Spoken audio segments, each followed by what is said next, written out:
Είμαι ένα μικρό παιδάκι και πηγαίνω στο σχολείο.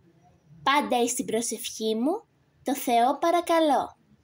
Δώσε δύναμη και υγεία στον μπαμπά και στη μαμά, να είναι πάντα ενωμένοι σαν πυγμοί σαν μια γροθιά.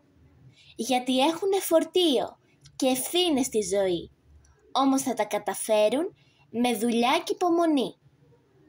Θέλω να με μεγαλώσουν με αγάπη και στοργή και όταν κάνω αταξίες μη μου βάζουνε ποινή. Καθοδήγηση με γνώση, ήρεμα, χωρίς φωνές. Η ευαίσθητη ψυχή μου δεν αντέχει προσβολές. Αν ρωτάτε εγώ τι θέλω, θα σας πω ορθά κοφτά. Κατανόηση ζητάω, παιχνιδάκι και χαρά. Έτσι με τη ζεστασιά τους και παράδειγμα σωστό, τη ζωή στα σκαλοπάτια σταθερά θα τα ανεβώ.